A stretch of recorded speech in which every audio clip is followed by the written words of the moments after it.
بسم اللہ الرحمن الرحیم۔ السلام علیکم ورحمۃ اللہ وبرکاتہ۔ امید کرتا ہوں کہ آپ خیریت و عافیت سے ہوں گے۔ آج ہم آپ کی خدمت میں حضرت یعقوب علیہ السلام اور ملک الموت کا بہت ہی پیارا واقعہ لے کر حاضر ہیں۔ محترم ناظرین، واقعہ سنانے سے پہلے آپ سے ایک چھوٹی سی گزارش کروں گا کہ اگر یہ ویڈیو آپ کو اچھی لگے تو ہماری حوصلہ افزائی کے لیے اس ویڈیو کو لائک اور ہمارے چینل کو سبسکرائب ضرور فرما لیں۔ تو واقعہ کچھ یوں ہے، حضرت یعقوب علیہ السلام اور حضرت ملک الموت سے بھائی چارہ تھا، دوستی ہو گئی۔ حضرت ملک الموت علیہ السلام حضرت یعقوب علیہ السلام سے ملاقات کرنے کے لیے آیا کرتے تھے۔ ایک دن ملک الموت حضرت یعقوب علیہ السلام کی بارگاہ میں حاضر ہوئے تو حضرت یعقوب علیہ السلام نے پوچھا، اے ملک الموت، آج تم میری روح قبض کرنے کے لیے آئے ہو یا مجھ سے ملاقات کے لیے آئے ہو؟ حضرت اسرائیل علیہ السلام نے کہا، اے یعقوب علیہ السلام، میں آپ سے ملاقات کرنے کے لیے آیا ہوں۔ تو حضرت یعقوب علیہ السلام آگے سے فرماتے ہیں، اے ملک الموت، مجھے آپ سے ایک بات کہنی ہے۔ ملک الموت بولے، اے یعقوب علیہ السلام، کہیے کون سی بات کہنی ہے؟ تو حضرت یعقوب علیہ السلام نے فرمایا، اے ملک الموت، جب میری موت قریب آ جائے اور تم روح قبض کرنے کو آنے والے ہو تو مجھے پہلے سے آگاہ کر دینا، پہلے سے بتا دینا۔ ملک الموت نے کہا، ٹھیک ہے،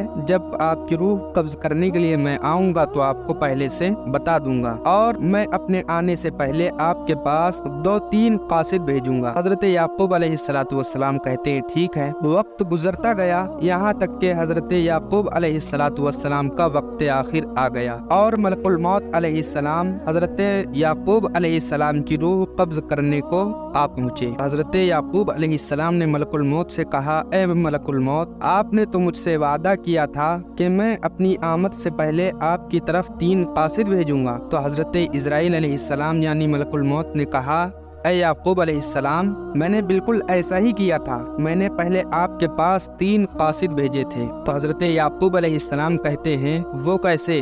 تو حضرت ملک الموت علیہ السلام نے کہا، پہلے تو آپ کے سیاہ بال سفید ہوئے، یعنی جو آپ کے کالے کالے بال تھے، کالی داڑھی تھی، وہ سفید ہو گئی۔ اے یعقوب علیہ السلام، یہ میرا پہلا قاصد تھا۔ پھر بدن کی چستی اور توانائی اور تندرستی ختم ہو گئی۔ اے یعقوب علیہ السلام، یہ میرا دوسرا قاصد تھا۔ اور بعد میں آپ کا بدن جھک گیا، آپ کی پیٹھ جھک گئی، یہ میرا تیسرا قاصد تھا۔ اے یعقوب علیہ السلام، ہر انسان کے پاس میرے یہ قاصد آتے ہیں۔ شیخ ابو علی تقاق رحمۃ اللہ علیہ کہتے ہیں، میں ایک ایسے بیمار مرد صالح کی عیادت کو گیا، یعنی ان کو دیکھنے گیا، جن کا شمار مشائخ کبار میں ہوتا تھا۔ میں نے ان کے آس پاس ان کے شاگردوں کو بیٹھے ہوئے دیکھا۔ شیخ ابو علی رحمۃ اللہ علیہ رو رہے تھے۔ میں نے کہا، اے شیخ، کیا آپ دنیا پر رو رہے ہیں؟ انہوں نے فرمایا، نہیں، میں اپنی نمازوں کے قضا ہونے پر رو رہا ہوں۔ میں نے کہا، آپ تو عبادت گزار شخص تھے، پھر نمازیں کس طرح قضا ہوئی؟ انہوں نے فرمایا، میں نے ہر سجدہ غفلت میں کیا اور ہر سجدے سے غفلت میں سر اٹھایا، اور اب غفلت کی حالت میں مر رہا ہوں۔ عیون الاخبار میں ہے، حضرت شقیق بلقی رحمۃ اللہ علیہ فرماتے ہیں، لوگ 3 باتیں محض زبانی کرتے ہیں مگر عمل اس کے خلاف کرتے ہیں۔ ایک تو یہ کہ وہ کہتے ہیں کہ ہم اللہ تعالیٰ کے بندے ہیں، لیکن کام غلاموں جیسے نہیں کرتے بلکہ آزادوں کی طرح اپنی مرضی پر زندگی گزارتے ہیں۔ اور دوسرا یہ کہ کہتے ہیں کہ اللہ تعالیٰ ہی ہمیں رزق دیتا ہے، لیکن ان کے دل دنیا اور متاع دنیا جمع کیے بغیر مطمئن نہیں ہوتے، اور یہ ان کی بات کے سراسر خلاف ہے۔ تیسرا یہ کہ کہتے ہیں کہ آخر ہمیں مر جانا ہے، مگر کام ایسے کرتے ہیں جیسے انہیں کبھی مرنا ہی نہیں۔ اے کہنے والے، ذرا سوچ تو صحیح، اللہ تعالیٰ کے سامنے تو کون سا منہ لے کر جائے گا اور کون سی زبان سے جواب دے گا جب وہ تجھ سے ہر چھوٹی بڑی چیز کے متعلق سوال کرے گا؟ ان سوالات کے لیے ابھی سے اچھا جواب تلاش کر لے تاکہ اس وقت شرمندگی نہ اٹھانا پڑے۔ فرمان الہی ہے، اللہ تبارک و تعالیٰ فرماتا ہے، اور اللہ سے ڈرو،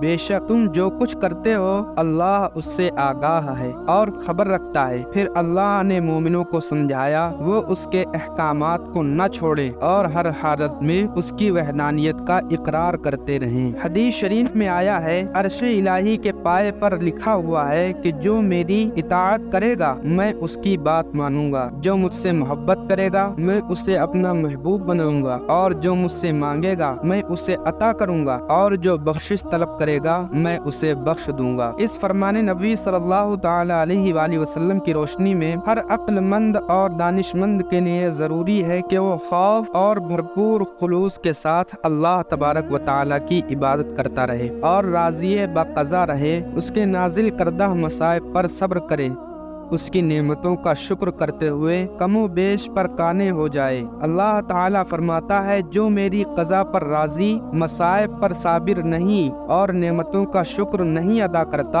اور کم و بیش پر قناعت نہیں کرتا، وہ میرے سوا کوئی اور رب تلاش کرے۔ ایک شخص نے جناب حسن بصری رحمۃ اللہ علیہ سے کہا، تعجب ہے کہ میں عبادت میں لطف نہیں پاتا۔ آپ نے جواب دیا، شاید تو نے کسی ایسے شخص کو دیکھ لیا ہے جو اللہ سے نہیں ڈرتا۔ حق بندگی یہ ہے کہ اللہ کی رضا کے لیے تمام چیزوں کو چھوڑ دیا جائے۔ کسی شخص نے جناب ابی یزید رحمۃ اللہ علیہ سے کہا کہ میں عبادت میں کیف و سرور نہیں پاتا، تو انہوں نے جواب دیا، یہ اس لیے ہے کہ تو عبادت کی بندگی کرتا ہے، اللہ کی بندگی نہیں کرتا۔ تو اللہ کی بندگی کر، پھر دیکھ عبادت میں کیسا مزہ آتا ہے۔ ایک شخص نے نماز شروع کی، جب ایاک نعبد پڑھا تو اس کے دل میں خیال آیا کہ میں خالصتاً اللہ کی عبادت کر رہا ہوں۔ غیب سے آواز آئی، اے شخص تو جھوٹ بولتا ہے، تو مخلوق کی عبادت کرتا ہے۔ تب اس نے مخلوق سے